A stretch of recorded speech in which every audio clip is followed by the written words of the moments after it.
Today we're going to discuss dorsal bridge plating. My name is Abhi Bhashyam. I'm a hand and upper extremity surgeon at Massachusetts General Hospital.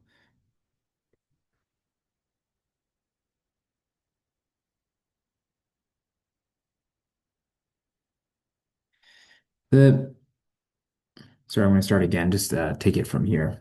Today, my name is Abhi Bhashyam. I'm a hand and upper extremity surgeon at Massachusetts General Hospital. Today, we're going to discuss dorsal bridge plating. We're going to do it based on an indications-based approach, and we'll go over it with case examples.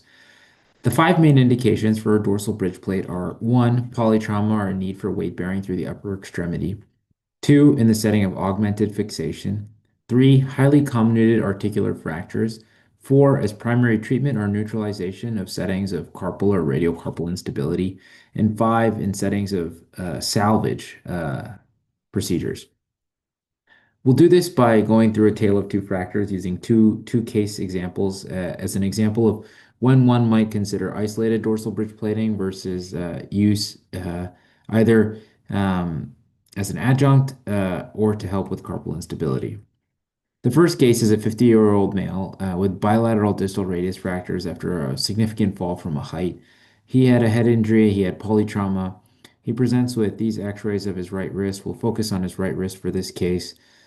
You can see here that this is a C-type volar radiocarpal fracture dislocation with elements of a small, reasonably sized volar ulnar corner, but a shear that's going volar and loss of normal alignment of the radiocarpal joint with the lunate on the dorsal aspect of the distal radius articular surface. When we look at the CT scans, these are the coronal views on the right, and they confirm essentially what we saw on the radius. This is a C-type fracture with disruption of all the articular fragments. And when we look on the sagittal is helpful for quantifying the size and location of those volar fragments. And you can see here that there are volar shear fragments of both uh, the scaphoid facet as well as the lunate facet. We'll pause there and we'll look at the second case. So this is a 33-year-old male with a left intra-articular distal radius fracture after a 30-foot fall while doing indoor rock climbing. Here we see a slightly different pattern. You can see on the sagittal view that rather than being a true volar shear, this is a pilon type injury. The lunate has come down, caused a split in the articular surface. There are separate components of the radial styloid, the volar ulnar corner, the dorsal ulnar corner, and these are all small marginal rim type fragments. They're distal to the watershed line and they're quite small. Again, in these settings, I often sometimes find it helpful to get a CT scan to better quantify the injury. Here on the AP view or coronal slices, you can see the same type of marginal rim fragments close to the joint. And on the lateral, you can again see that these are quite small, very comminuted fractures. Many of them involve just a piece of the cartilage surface in the subchondral bone. So these are the two case examples that we're going to use. The first is both are C-type intra-articular high-energy fractures involving relatively small marginal rim fragments. The first involves a dominant volar shear fracture. The second is a dominant pilon type or axial impaction type injury. The first case, I think, illustrates an important example of dorsal bridge plating acting as an augment and stabilization of a comminuted fracture with potential for ligamentous injury.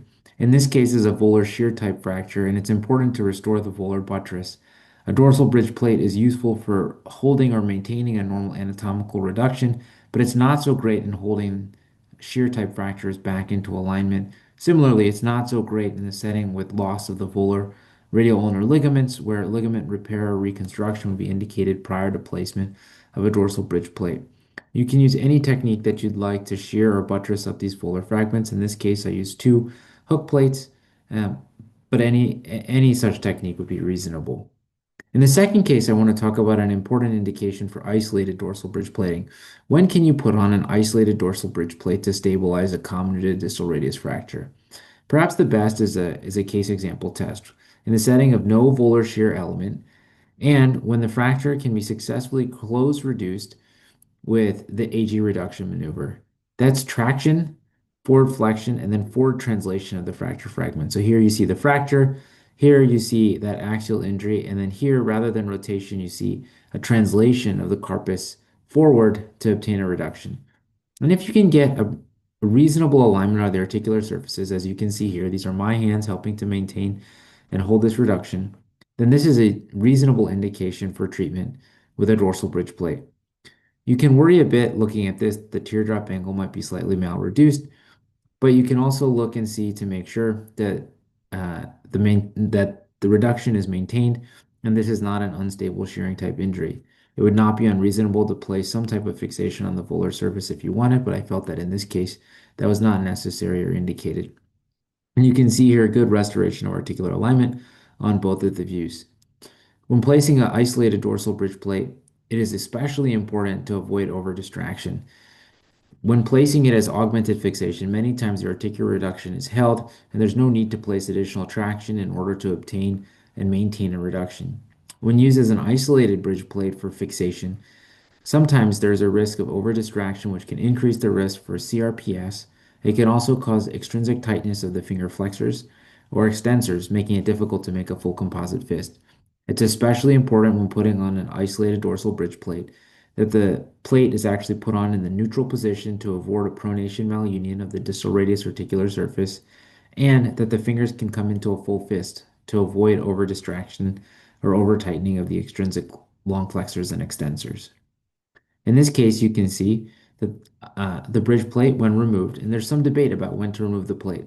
In my practice, I remove it at 3 months after confirmation of radiographic healing, and most studies have shown excellent restoration of motion and union at this time point. This is an example of this patient at 4 months out uh, after his injury. This is actually his motion just 6 weeks after removal of the bridge plate, and you can see that he has excellent pronation and supination as well as flexion extension.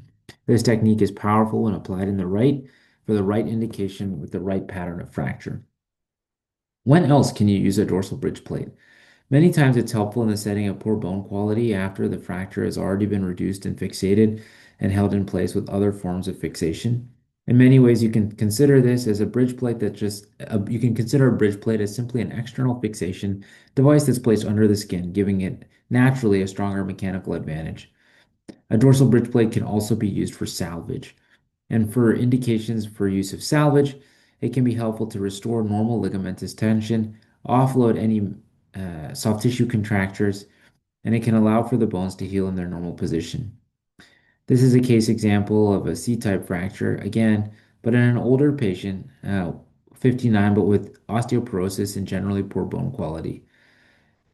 CT scan is illustrative because although on the x-rays these can look like quite large pieces, on the CT scan it was clear that these were actually much smaller fragments. The volar ulnar corner was less than 15 millimeters in size, and there was significant bone loss.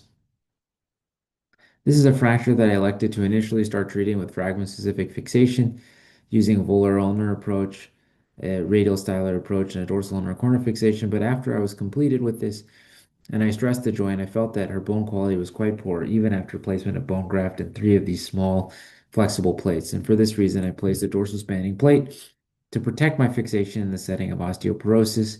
And subsequently, I removed this and allowed the patient to return to normal range of motion as tolerated, with excellent union and excellent restoration of motion.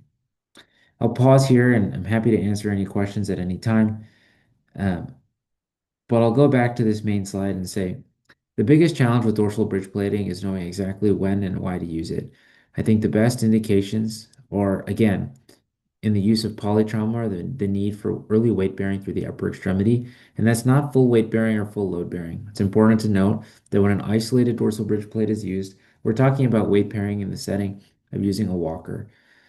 It is sometimes possible to use a bridge plate in addition to other methods of fixation to allow more significant weight bearing, like with a crutch, but this should be done carefully and judiciously. A spanning plate can be especially helpful for augmented fixation in the setting of poor bone quality or very, very small fractures or uncertainty regarding your fixation in the setting of a distal radius fracture. A dorsal spanning plate can be helpful in the setting of highly comminuted articular fractures, especially when those are marginal rim fractures. And again, these can be used either augmented or in isolation.